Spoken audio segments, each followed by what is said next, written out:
Hi guys, Craig Rivers from Rivers End Outdoors. So today I want to talk about knives a little bit. So why don't you check out the video and see what I have to say.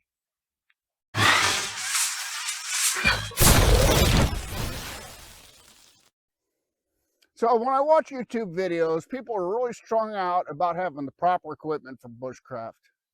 And I've said it before, all this fancy gear is not what bushcraft is all about. And going out and building shelters. I notice a lot of people are building shelters and that's all they're doing. And they're just doing it to get views. They're doing it to make videos. Now, the thing that's come along with bushcraft and this YouTube craze is an industry. And the industry is that you got to have the right bushcraft tarp, you got to have the right bushcraft knife, you got to have the right backpack, you got to have all this cool gear to go bushcrafting. Originally, bushcrafting was people that were on the trail, out in the woods with the bare minimum, either during hobo era or even the swagman era in Australia. And the thing is that there is a bushcrafter that I watch, and he is in Australia, and he'll go out with a couple of dough balls and a little, haversack and a swag roll, and he'll go for 40 miles. He'll be out there for 4 days, and it's pretty impressive.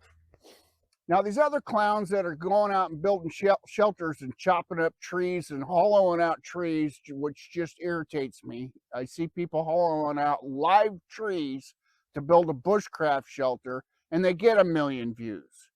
To me, that is wrong.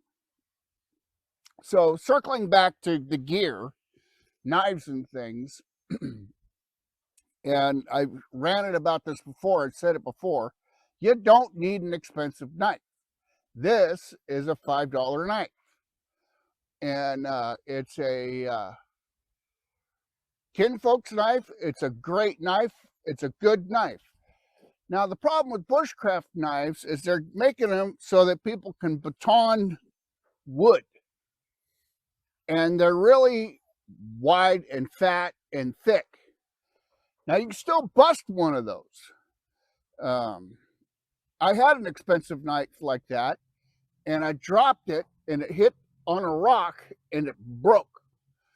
And to me, it they're just a waste of money to pay $150, $160, even $80 for a fancy bushcraft knife is just dumb when you can go to yard sales or go look in your grandpa's toolbox out in the garage. You'll find a nice knife.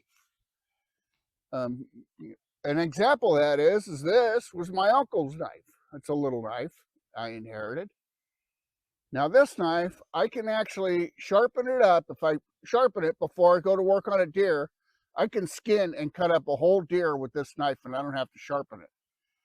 Why? Because it doesn't have any stainless in it.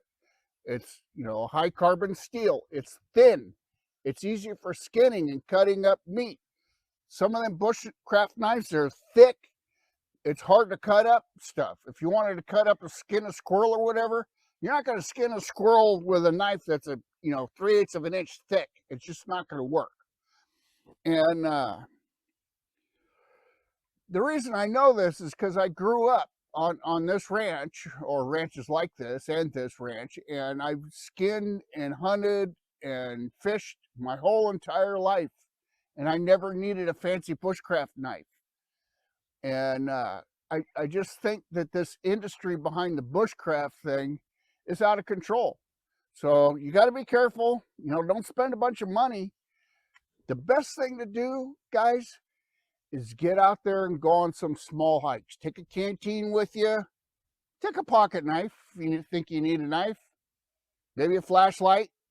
And just go for short hikes out in the woods and out and about. Make sure you like going out in the woods. Make sure you're comfortable being in the woods. You got to be comfortable being in the woods before you start buying a bunch of gear and going out there. Alrighty, guys. This is Craig Rivers with Rivers End Outdoors. Have fun. Get out there in the woods. Enjoy yourselves.